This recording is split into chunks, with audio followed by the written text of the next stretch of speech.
Retournons à notre diagramme des flux monétaires et regardons comment il a été affecté par l'abandon de l'étalon or. Et pour ça, voyons ce que les riches, les propriétaires des moyens de production, font de leur argent. D'abord, ils le dépensent pour leur train de vie. Ils achètent des maisons, des voitures, font des voyages, achètent de la nourriture, etc.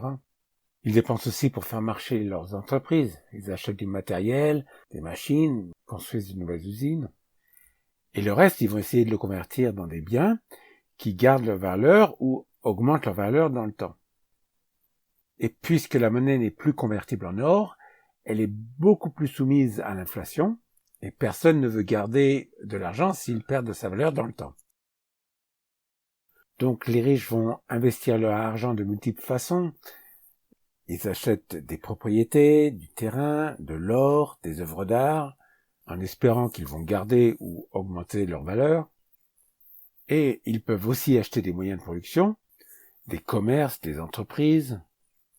Mais ça, il faut s'en occuper. Et la façon la plus pratique, c'est quand même d'acheter des actions ou des parts de l'entreprise. Et pas être impliqué dans son fonctionnement. Juste récupérer une part des profits. On va représenter ça en divisant le flux monétaire entre les riches en deux. Parce qu'il y a deux marchés. Il y a le marché des produits et des services, où les riches achètent des produits et des services réels, et le marché financier, où les riches s'achètent et se vendent leurs moyens de production. C'est le marché des actions, et on va inclure les dérivatifs et les autres produits financiers. Et bien sûr les obligations, le marché obligataire, là où les riches se prêtent entre eux de l'argent. Les transactions sur le marché financier peuvent être énormes, mais elles ne créent pas de richesse ni d'emploi.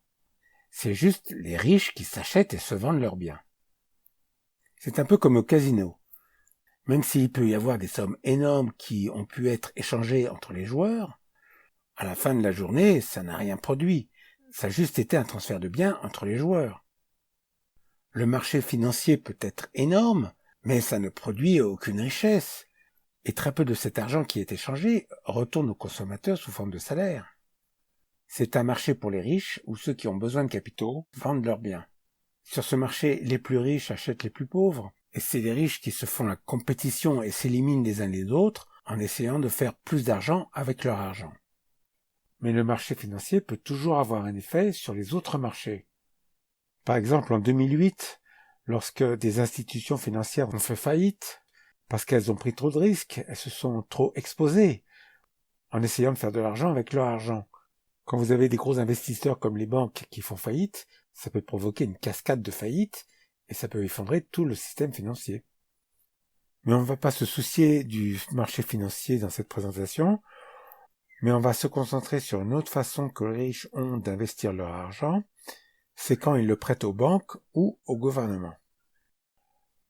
Si vous avez de l'argent, la façon la plus sûre de l'investir et de faire de l'argent avec votre argent, c'est de le prêter avec intérêt à des personnes, des corporations ou des institutions pour lesquelles vous êtes sûr qu'ils vont vous rembourser.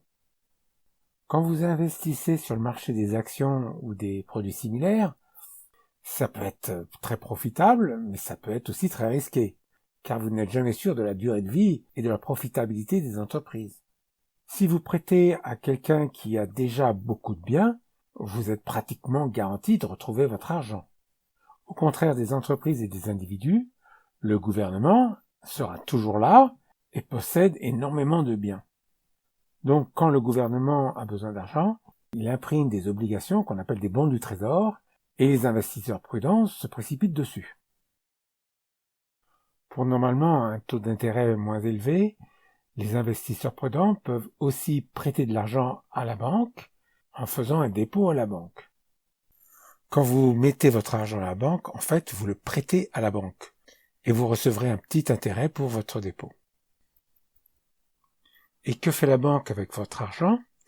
Eh bien, elle va en garder une petite partie en réserve pour ses liquidités et avec le reste, eh bien, elle va faire de l'argent avec votre argent en l'investissant sur les marchés financiers, mais surtout en le prêtant, en achetant par exemple des obligations très bien notées, comme les obligations du gouvernement, les bons du trésor.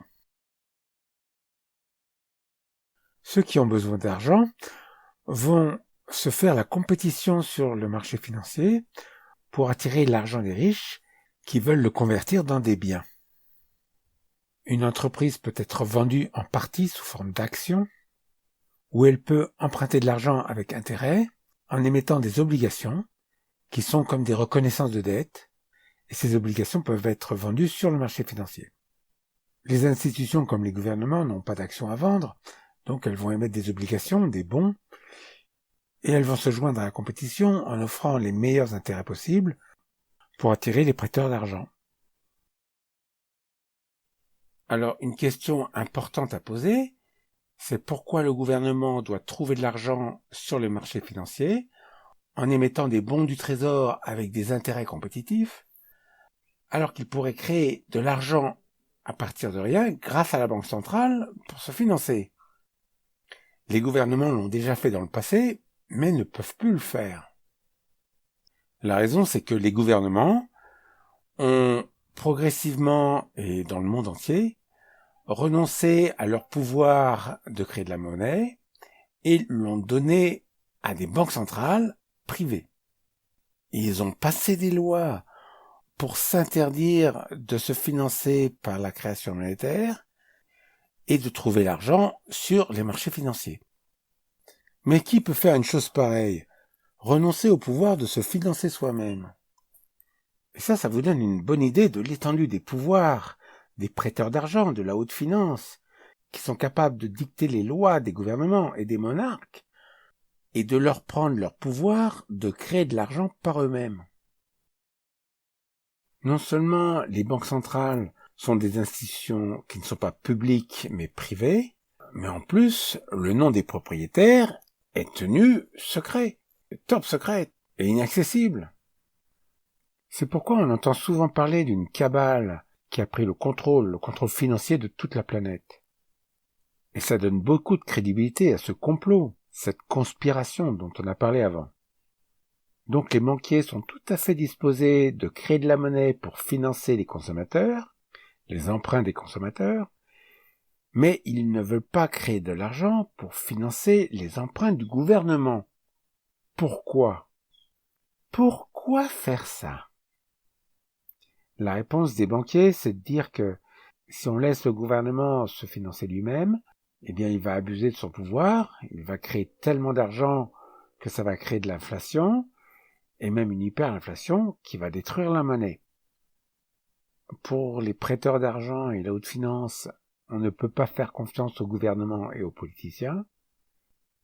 Et pour empêcher les gouvernements d'abuser de leur pouvoir de créer de la monnaie, les banquiers et la haute finance leur ont pris ce pouvoir, et maintenant les gouvernements doivent les supplier pour de l'argent, et les supplier avec des taux d'intérêt élevés sur leurs bons du trésor, pour pouvoir emprunter leur argent. Mais il y a une autre raison pour laquelle c'est comme ça, et cette raison est jamais mentionnée. Alors comme on l'a vu, le problème pour les riches, c'est d'investir l'argent qu'ils n'ont pas dépensé. De trouver de bons investissements, c'est pas si facile. Pourquoi? Parce que le marché est déjà saturé. Si le pouvoir d'achat des consommateurs n'augmente presque pas, ou pas du tout, et même décroît, pourquoi alors investir de l'argent pour produire plus, alors que ceux qui vont acheter vos produits n'auront pas plus d'argent pour pouvoir les acheter? Par exemple, pourquoi investir dans des logements pour les sans-abri s'ils n'auront pas l'argent pour payer les loyers? Les nouveaux marchés qui sont capables d'attirer l'argent des consommateurs, c'est plutôt rare. Et quand il y en a, les investisseurs se précipitent dessus, et ça crée une bulle, ce qui rend l'investissement moins profitable, mais aussi très risqué. Les investissements productifs sont saturés, prêter aux consommateurs, n'y pensez même pas. Alors ce qui reste, c'est prêter au gouvernement, qui est un emprunteur fiable et qui possède beaucoup de biens comme garantie.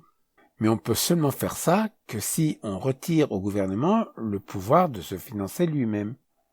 Pour maintenir le même niveau d'activité économique, le gouvernement va pas créer de l'argent, mais va devoir l'emprunter aux riches, emprunter l'argent que les riches n'ont pas dépensé et qu'ils ont mis de côté, l'argent qui n'est pas retourné au consommateur, et ils vont le dépenser et le redonner au consommateur sous forme d'aide sociale ou de salaire. Et comme ça, le gouvernement va pouvoir compenser et maintenir leur pouvoir d'achat. Et là, on a trouvé la pompe qu'on cherchait. Le gouvernement est la pompe. En empruntant aux riches, il fait que l'argent va circuler des riches qui l'accumulent vers les consommateurs. Et c'est comme ça que l'argent va pouvoir circuler en boucle. On peut simplifier le diagramme en considérant que la fonction de collecter les dépôts est en fait un service offert par la banque et que ce service peut être considéré comme tous les autres services qui sont déjà offerts. Cette partie de la banque peut être en fait séparée de la partie où l'argent est créé et détruit. On peut donc l'ajouter à la pile des moyens de production des produits et des services. À ce stade, on peut remarquer que les consommateurs, qui travaillent pour les riches et qui gagnent de l'argent, peuvent aussi mettre de l'argent de côté, l'investir sur le marché financier, ou le mettre en banque et gagner des intérêts. Et ils peuvent aussi acheter des bons du trésor. Donc ils ne seraient pas représentés sur ce diagramme. En fait, ils y sont bien représentés, vous devez juste considérer qu'ils changent de place. Par exemple, si une personne fait de l'argent avec son argent en l'investissant, disons qu'elle fait 10% de ses revenus grâce à des investissements. Dans ce cas, on considère que la personne passe en fait 10% de son temps du côté des riches, ceux qui font de l'argent avec leur argent, et 90% de son temps du côté des consommateurs, ceux qui travaillent pour les riches ou pour eux-mêmes. De cette manière, le diagramme représente tout le monde. Considérons maintenant une version simplifiée du diagramme en faisant la somme des flux monétaires. Considérons que la balance commerciale est équilibrée. Considérons pour l'instant qu'il n'y a pas d'augmentation ni de diminution de la masse monétaire, parce que les riches gèrent des entreprises qui sont rentables globalement, on peut être sûr que le total de leurs revenus est supérieur au total des montants des salaires qu'ils paient. Pour garantir le même niveau de pouvoir d'achat des consommateurs et donc le même niveau d'activité économique, le gouvernement devra plus s'endetter. Et ils devront emprunter ce que les riches n'ont pas dépensé pour le retourner aux consommateurs sous forme d'aide sociale ou de salaire. Ça, c'est quelque chose qui est important de comprendre. Et vous ne trouverez pas cette information dans les cours officiels donnés à l'université. Le problème de l'endettement du gouvernement est un problème systémique. C'est un problème créé par le système. C'est le libre marché le problème. Le libre marché qui fait que l'enrichissement des riches se fait au détriment du reste de la population. Un système qui n'est pas capable de maintenir un état d'équilibre sans que le gouvernement s'enfonce toujours un peu plus dans la dette. Sur le diagramme, c'est très clair. Les riches gagnent de tous les côtés. Non seulement ils ont des entreprises qui leur apportent du profit en s'assurant qu'ils vendent leurs produits et leurs services plus qu'ils ne leur coûtent, mais en plus de ça, ils vont prêter l'argent qu'ils ont mis de côté au gouvernement. Le gouvernement qui en a besoin pour compenser le manque à gagner et le manque de pouvoir d'achat des consommateurs. Et ils vont prêter leur argent au gouvernement avec intérêt. Donc ils gagnent sur tous les coups. Tous les gourous de la finance vous le diront, pour devenir riche, il faut économiser. D'abord, vous faites de l'argent, si vous êtes malin, en faisant travailler les autres, en montant une entreprise profitable. Mais ensuite, cet argent, vous l'investissez. Si vous voulez prendre des risques pour devenir riche plus vite, eh bien, vous investissez dans des moyens de production. Vous achetez des actions à la bourse. Mais une fois que vous avez suffisamment de capitaux, ou que vous voulez investir prudemment, eh bien, vous prêtez votre argent à des emprunteurs en qui vous pouvez avoir confiance. Et quand vous avez suffisamment d'argent, eh bien, non seulement vous pouvez vivre de vos intérêts, mais votre capital continue aussi de s'accroître.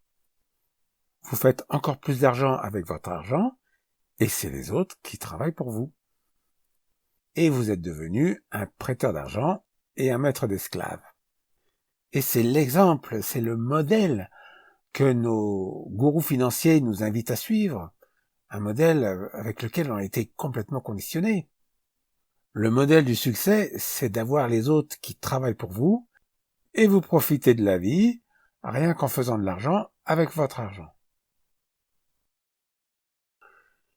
Faire de l'argent avec son argent, bon, ça serait pas si mal si c'était pas aux dépens des autres. Il y a une idée qui a été rendue populaire par les riches, surtout pour justifier de payer moins de taxes, c'est que quand les riches s'enrichissent, eh bien, l'argent dégouline de haut en bas et tout le monde en profite. Mais c'est un mensonge. Il se réfère sûrement à une période qui a complètement disparu. C'est du temps des rois qui s'enrichissaient avec l'or de leurs mines ou en pillant ses voisins. Et c'est en dépensant cet or que la monnaie rentrait dans l'économie et profitait à tout le monde. Mais à l'époque, ils ne faisaient pas d'argent avec leur argent. Ils créaient l'argent et le dépensaient. Mais aujourd'hui, c'est différent. La monnaie est créée par la dette et les riches s'enrichissent en grande partie en prêtant leur argent. Ça veut dire que quand les riches s'enrichissent, eh bien, il y a plus de dette qui est créée et donc il y a plus de personnes qui doivent s'endetter. La dette augmente toujours et que le système est conçu pour s'effondrer sous le poids de la dette. Et on va voir que ça crée des instabilités énormes. Ça fait des crises, de l'inflation, de l'hyperinflation, et ça débouche sur des guerres. Le principe est simple, les échanges ne peuvent durer que si les échanges sont équilibrés. S'il y en a qui s'appauvrissent dans les échanges, eh bien pour continuer, ils devront acheter à crédit. Tel que le système est conçu, les gens n'ont pas les moyens d'acheter ce qu'ils produisent. Ceux qui possèdent les moyens de production décident à la fois le prix des produits, mais aussi le montant des salaires. Et ils s'assurent que leur commerce est profitable pour pouvoir mettre de l'argent de côté et s'enrichir. Ça veut dire que les échanges entre les propriétaires des moyens de production et les consommateurs n'est pas équilibré. Et les consommateurs devront acheter à crédit et s'endetter. Donc le système crée de plus en plus de dettes qui sont irremboursables par conception. Et c'est le même principe pour le commerce international. Normalement, le commerce entre deux pays devrait être toujours en équilibre. Si un pays exporte plus que l'autre, sa monnaie va devenir plus forte et l'autre va s'affaiblir comparativement. Cela aura pour effet de diminuer les exportations et d'augmenter les importations, jusqu'à ce qu'un équilibre soit trouvé. Mais ce n'est pas toujours le cas, comme par exemple en Europe où les pays partagent la même monnaie. Si vous avez par exemple un pays très productif, comme par exemple l'Allemagne, qui est dans une zone de libre-échange et qui partage la même monnaie avec un pays beaucoup moins productif, comme par exemple la Grèce, les Grecs alors ne peuvent pas se protéger contre le flux de produits qui leur arrivent d'Allemagne, et ils devront payer en vendant leurs biens. Et ça va être aggravé avec l'Allemagne qui va se mettre à prêter aux Grecs pour continuer leur commerce. Et les Grecs vont devoir s'endetter et seront dépossédés de leurs biens toujours plus. C'est la même chose qui se passe entre l'Afrique et les pays riches qui sont plus productifs. Et les pays qui possèdent les plus gros moyens de production, les pays riches, vont prêter de l'argent à l'Afrique pour qu'elle leur achète leurs produits. Et ils vont dépouiller les Africains de leurs ressources et de leurs biens, toujours plus. La solution serait de développer les moyens de production des Africains pour qu'ils puissent équilibrer leur balance commerciale sans se faire dépouiller. Le commerce entre la Chine et les États-Unis n'est pas équilibré. La Chine exporte beaucoup plus vers les États-Unis qu'elle n'importe. Il devrait y avoir normalement une réévaluation de la monnaie chinoise. Mais il n'y en a pas eu parce que la Chine a la politique de maintenir des taux de change constants ou presque avec le dollar. Lorsque les compagnies chinoises veulent échanger leur dollar pour de la monnaie chinoise, le gouvernement chinois se retrouve alors avec un surplus de dollars. Mais cet excès de dollars retourne quand même aux États-Unis parce que la Chine ou le gouvernement chinois va acheter des bons du trésor américain. La Chine ne souhaite pas réévaluer sa monnaie, mais elle préfère prêter aux États-Unis pour que les États-Unis continuent d'acheter leurs produits. On a toujours le même principe, c'est les propriétaires des moyens de production qui prêtent de plus en plus d'argent aux consommateurs pour continuer à vendre leurs produits et services. On a vu que depuis la fin de l'étalon or, toute la monnaie qui a été créée par de la dette. Ça veut dire que toutes les unités de monnaie qui ont été créées, tous les dollars, tous les euros, tous les yens qui sont dans votre poche, il y a quelqu'un, une entreprise ou le gouvernement qui doit ce dollar, cet euro ou ce yen à un prêteur d'argent. Je répète parce que c'est important de bien comprendre. Tout l'argent que vous ou n'importe qui d'autre gagne, c'est parce que il y a quelqu'un, une entreprise ou le gouvernement qui a fait un prêt à un prêteur d'argent et qu'il doit le rembourser avec intérêt. Je peux le dire d'une autre façon. Si tout le monde rembourse ses prêts à ceux à qui ils ont emprunté, eh bien, il n'y aura plus d'argent en circulation dans le système. Tout l'argent aura disparu. Donc, quand vous vous enrichissez, même si c'est de $1, quelqu'un d'autre doit s'endetter et doit repayer ce dollar avec intérêt à un prêteur d'argent. C'est si important que je vais le redire d'une autre façon. Tous les dollars que vous gardez dans la poche pendant une certaine période de temps, pendant ce temps, quelqu'un, quelque part, a emprunté ce dollar à un prêteur d'argent et est en train de payer des intérêts sur le dollar que vous gardez. Donc vous êtes en train d'appauvrir quelqu'un et d'enrichir un prêteur d'argent. Je vais le redire une dernière fois. Tous les dollars qui circulent, que vous pouvez voir, qui existent quelque part sur un compte bancaire, ou qui est quelque part en circulation, des gens sont en train de payer des intérêts dessus pour qu'ils existent. Plus il y a d'argent en circulation, et plus il y a d'intérêts qui sont payés aux banquiers et aux prêteurs d'argent. Les prêteurs d'argent s'enrichissent aux dépens de tous les autres, aux dépens de tous ceux qui ont besoin d'argent pour faire leurs courses. Mais le problème de la dette, c'est bien pire que ça. Si la monnaie a été créée par la dette, ça ne veut pas dire que toute la dette provient de la création monétaire. On a représenté jusqu'ici une quantité équivalente de monnaie et de dette pour représenter la création de la monnaie par la dette. Mais la quantité de dette dans le système est beaucoup plus importante que la masse monétaire. Tout l'argent qui a été mis de côté par les riches est remis en circulation dans le système sous forme de dette.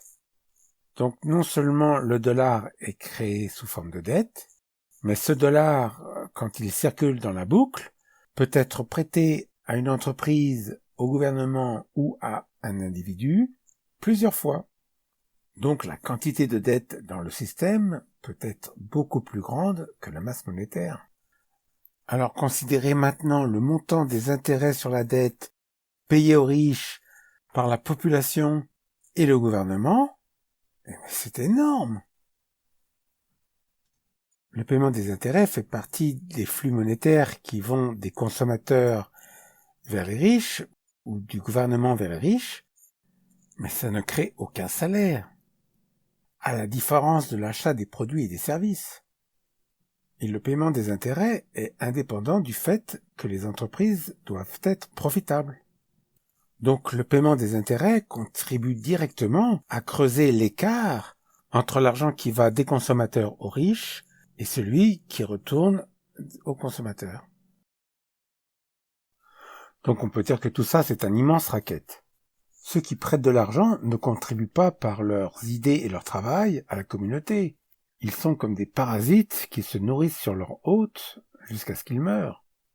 Et on comprend maintenant la sagesse des anciens qui ont interdit l'usure, de prêter avec intérêt. Et on comprend pourquoi c'est interdit par beaucoup de religions.